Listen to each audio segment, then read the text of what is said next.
Good morning. It's Wednesday, June 10th. Here's what we're working on. The federal government is set to announce a bill to ban children under 16 from using social media. New statistics showing a sharp rise in domestic violence investigations in the Niagara region. That's his biggest stop in a while. Loose in front, backhand, score. Oh, it's in. And the Hurricanes beat the Golden Knights to even their Stanley Cup series.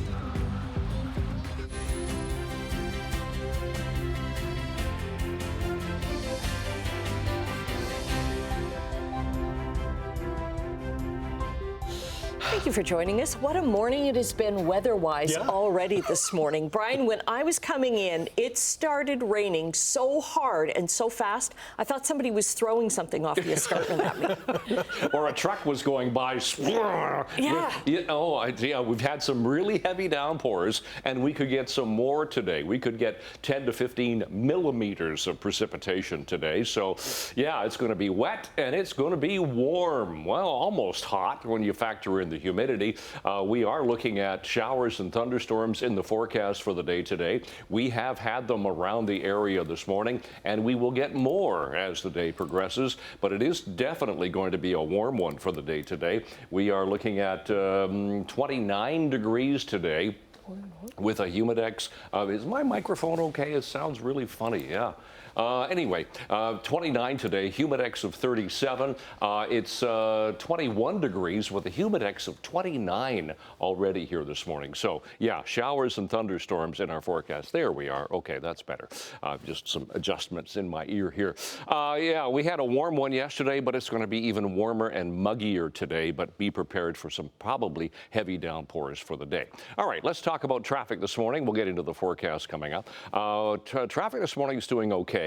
That's the 403 right around Waterdown Road. Now that is doing okay. Not a lot of sun in your eyes this morning, even though it is up. Let's go to a problem that we have on the QEW already here this morning. QEW 40 rebound at Cooksville Creek. So it's Niagara-bound lanes coming towards us. We've got a vehicle off on the shoulder, another vehicle there as well. Blocking crews are blocking the right lane, so it's a bit of a slowdown as you come past Cawthra. Shall I show you the Cawthra camera? Let's see if we can pick up anything on this camera. Oh, you can see some headlights in there. Now, I'm not sure whether that's fog or whether that's some heavy downpours going through there, but the visibility is so poor at Cawthra, and you can see how in the distance looking towards Cawthra, it gets pretty thick through there. So, yeah, we do have a problem right there at Cooksville Creek. All right, we'll look at some more cameras. We'll check any updates on traffic, and we'll give you the forecast coming up in a few minutes. Right now, the news.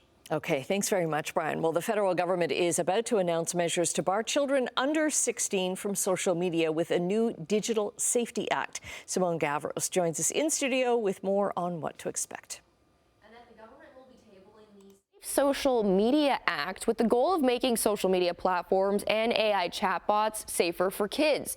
Culture Minister Mark Miller is expected to share those details later today at 5 p.m. Now, he can't say much on the topic before the bill is actually tabled, but he did share these remarks with reporters. Out of respect for my colleagues, I can't comment more on it, but I think it's suffice to say that we will take all reasonable measures to make sure kids are safe in this country. Why is this a priority? Do you feel more confident? I think it's obvious why it's a priority. Now, the bill is expected to include a ban on social media for kids under 16, but both the Globe and Mail and National Post are reporting that some platforms could be exempt if they meet certain safety standards. A similar proposal called the Online Harms Bill was introduced in 2024, but it didn't become law before the 2025 election. Support for social media bans has been growing since Australia became the first country to put these safety measures in place. That happened last December. Since then, a number of other countries have been developing legislation to keep children safe online, such as in Britain, France, Denmark, and Spain. Now, later this morning, we're going to be speaking to a tech and media consultant for more about the importance of a bill like this and how a ban for teens and children could be enforced. Rick, back over to you. Thank you, Simone. An 18-year-old is being assessed under the Mental Health Act after an OPP officer was killed. 29-year-old Constable Tarun Bali died after being hit by a vehicle while he and other officers were trying to stop a suspect in Hearst. It's a community northwest of Sudbury. Constable Bali was a member of the Dufferin OPP detachment, headquartered in Orangeville, but was on deployment with the James Bay detachment. The OPP commissioner says the accused had escaped from a hospital, but is in custody facing charges of first-degree murder, flight from police, and dangerous driving. The host of the longtime CHCH program, Italian Panorama, has died. Amelia Mascia was 94. Italian Panorama ran on CHCH for more than 40 years. Amelia was also a broadcaster on CHML Radio, the founder of Tele Latino Television, and among the first to bring the World Cup soccer broadcast to North American audiences. His family has asked that memorial donations be made to St. Joseph's Healthcare Foundation. Domestic violence investigations by Niagara Police rose nearly 58% in 3 years. The report looks at the cases from 2023 to 2025, with 1,814 cases last year alone. Police have been increasing resources and community outreach on the issue since 2023, when Niagara declared intimate partner violence an epidemic. Experts believe some of the increase could be because more people are coming forward. Largely, it's a issue that people don't talk about and it goes unreported. And so the fact that we're seeing increased calls is a really good thing. And so it could be because of public awareness, or it could be because situations are just becoming that much more dangerous. People are reaching out for help. Birchway Niagara, a shelter for women and children escaping violence, has served 220 women and 139 children so far this year. The rain didn't dampen the spirits of those in the Hamilton YWCA's Walk a Mile in Their Shoes event. I think it's really important to remember that this work of ending gender-based violence and addressing homelessness doesn't rest on charity, but charity is an important contributor, and we need community to come out and help us. That's the way we're successful in accessing government investment to really make change in our work. Among those participating were Hamilton firefighters, Hamilton police, and the Hamilton Tiger Cats. The walk raises awareness of violence and sexual assault against women. The money raised will go to supporting survivors. Authorities in Hong Kong have charged 7 people and 2 companies in connection with a fire in November that killed 168 people. The charges include manslaughter and conspiracy. A massive blaze engulfed 7 apartment buildings. Authorities say police and the Independent Commission Against Corruption charged the suspects with 25 counts. Former residents and relatives of the dead have been waiting for answers for months after the fire in the apartment complex that housed thousands of people. More charges have been laid after one of Australia's worst mass shootings. 24-year-old Naveed Akram faces 19 additional charges, on top of the 59 he was initially arrested for. 15 people were killed last December during a Hanukkah celebration on Bondi Beach in Sydney. Akram's father was shot dead by police. Investigators say the mass shooting was inspired by the Islamic State. Australia's Joint Counter-Terrorism Team is still going through hundreds of thousands of CCTV images from the attack. A government-based inquiry into anti-Semitism in Australia has also been launched. Its findings are due by December. Our federal government is extending amnesty for owners of banned firearms while a Supreme Court case plays out.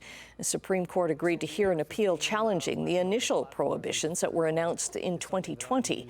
The government has outlawed about 2,500 types of firearms on the basis that they belong only in the battlefield. Canada's public safety minister says it was appropriate to extend the amnesty out of respect for the court and for firearm owners.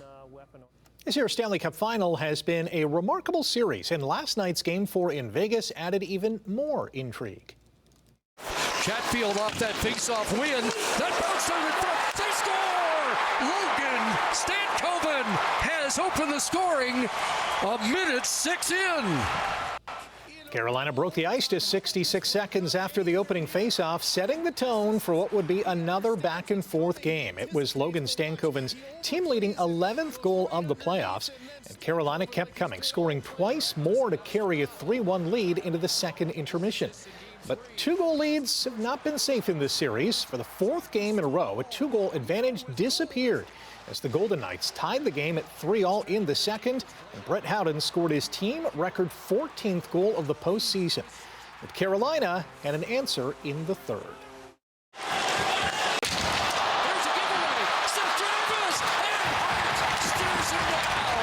That's his biggest stop in a while. Loose in front, backhand, score. Oh, it's in. And Jordan Stahl's got another. While on his stomach, Jordan Stahl scored his second goal of the game to put the Hurricanes ahead for good as they beat Vegas 5-3 to even the Stanley Cup final at 2 games apiece. Stahl is the first player in 44 years to score at least one goal in each of the first 4 games of the final. Islanders legend Mike Bossy was the last to do it in 1982 against Vancouver. Game 5 is tomorrow night in Carolina. Hamilton's PWHL team is taking shape. General Manager Megan Duggan has selected the club's first 5 foundational players. We couldn't be happier with where we got off, and I'm just now excited, to continue building my team and headed into phase 3 and beyond. Conversations with Megan that left a real impact on me and made me really excited about what they're building here. In addition to Jenner, Hamilton also signed forwards Emily Clark and Alina Muller, defender Nicole Gosling, and goalie Kaylee Osborne. Late game drama at the Dome, trailing 2-1 in the bottom of the 9th. With men on second and third and nobody out, Miles Straw scores the tying run on a wild pitch. And on the very next pitch, Brandon Valenzuela hit a walk-off single as Toronto rallied past the Phillies 3-2. Was the first blown save for Joan Duran, who started the season 16 for 16. Dylan Cease returned from the injured list and allowed just 1 run over 6 innings and struck out 11. In her first professional match in nearly 4 years, 44-year-old Serena Williams teamed up with 19-year-old Victoria Mboko of Burlington in what was a great start at the HSBC Championships at Queen's Club in London. They upset third seed Erin Routliffe and Nicole Melichar-Martinez 7-6, 6-2 to advance to round 2. So why is Serena making a comeback? We will get to that in Sportsline at 7. Oh, the drama. Weeks after winning the National Lacrosse League Championship. No, I just forgot to put it in.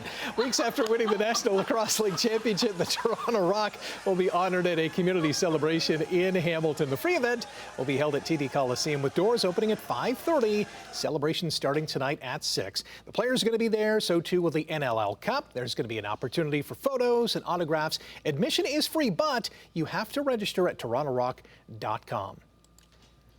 Austin Gurney hit 2 home runs to power Chatham-Kent to a 10-6 win over the Welland Jackfish. Janine Sonis scored 3 goals to lead the Canadian women's soccer team to a 6-0 victory over Costa Rica in a friendly. And Colorado Avalanche captain Gabriel Landeskog won the Marc Messier Leadership Honor and the Masterton Memorial Trophy after returning this season from a serious knee injury.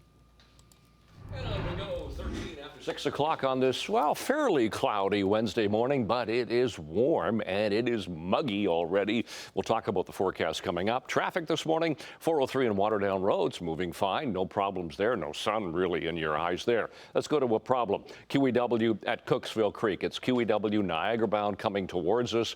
You can see we now have OPP have pulled up on the scene. More blocking vehicles there. The collision is basically off on the shoulder, what there is of it there. So the right lane is blocked. You can see it's a squeeze play coming out of the Toronto area past Cawthra here to Cooksville Creek, and it's a slowdown for Toronto-bound lanes as well. But I do want to show you the fog in the area. If we go 1 camera past, it's a look at Cawthra. Now you can see headlights there in the bottom of your screen, but it is so foggy through there. So be really careful this morning. Lots of fog patches, and of course we've had some thunderstorms. All right, let's get to what we have at the moment temperature-wise. Look how mild it is to start the morning here. 21 degrees.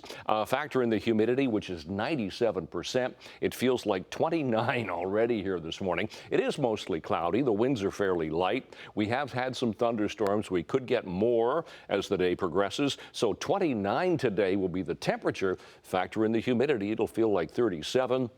And we could get, as I said, more showers and thunderstorms. We have had some showers, thunderstorms, and some heavy downpours throughout the overnight hours, 3 to 4 o'clock. We had that line of thunderstorms go through. Low pressure system sliding to the north and an approaching warm front. It's going to keep us in the instability, keep us in the heat, and it's not going to drop until we get to the weekend. What is going to drop is a fair bit of precipitation today, 10 to 15 mils, anywhere from 28 to 29 degrees today. Bit of sun, but showers and thunderstorms today. Tonight, could be lingering. Temperatures stay warm, 20, 21 degrees around the Horseshoe.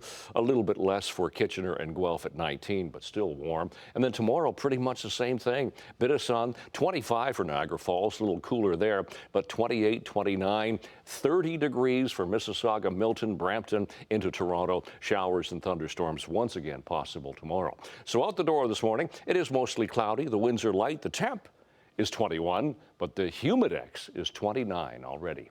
Long range coming up. Annette, Rick. Already, you can feel it. Okay, thanks very much. Coming up after the break, we're going to check in. No, we aren't. Are we checking in? Yeah, Emily is on assignment. Yeah. So we're going to be doing that. Bank of Canada in business news is expected to hold on interest rates during an announcement later this morning. We'll have more on that coming up. 6:18 on your Wednesday morning. In overseas trading, the Canadian dollar is up slightly to 71.76 cents US. Gold is down $94 maybe, and crude oil is down 57 cents to $87.67 a barrel. Midday trading in Europe, markets are flat this hour. Asian markets were all down today, with Tokyo dropping well over 1,200 points. By yesterday's close, only the Dow was up in North America, posting a modest gain. The TSX lost nearly 70 points. Bank of Canada is expected to hold its trend-setting interest rate during an announcement this morning. The central bank is expected to deliver a fifth consecutive hold at 2.25%.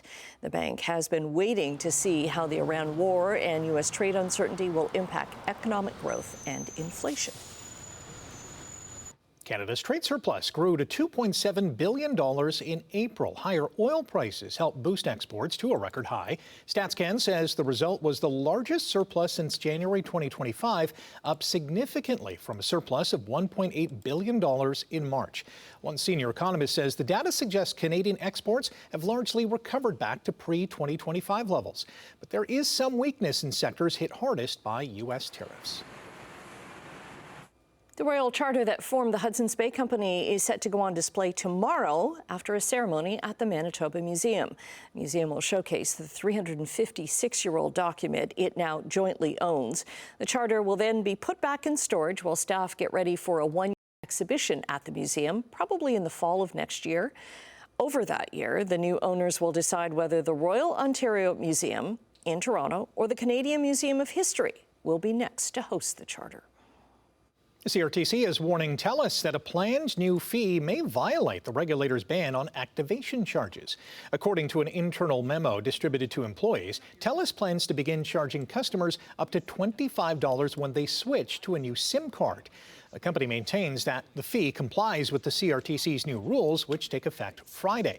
However, the CRTC has informed TELUS that any charge related to providing a physical SIM card or eSIM could be considered a prohibited activation fee under the new regulations.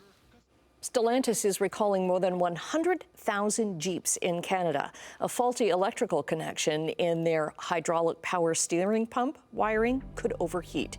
Stellantis says until then, till it's fixed, drivers should park their Jeeps away from other vehicles and structures. The impacted models are Jeep Wranglers and Gladiators, built between 2021 and 2025. Stellantis hopes to resolve the issue no later than next month. This is part of a worldwide recall impacting more than 1 million vehicles. We're going to take a quick break. Brian is going to return with an update on your commute to work this morning and your 7-day weather forecast. Stay with us. All right, 6:24 Wednesday morning. We've got some fog in the area. Look at this camera. QEW Cooksville Creek, where we do have a collision. It's Niagara bound coming towards us. So we've got a collision there. It's off on the shoulder, but they blocked the right lane, as you can see. So squeeze play right there. But if we go back to the Cawthra camera, we're starting to see a little bit better there. The fog is lifting a little bit, so visibility is improving. Nothing at the QEW Martindale. Remember, Martindale closed in St. Catharines for bridge repair work. And that's going to continue for 6 months. Top of the Skyway is getting slow. As you can see, third line, it's already busy. Nothing here east of Royal Windsor. To the temperatures that we have to start our morning here.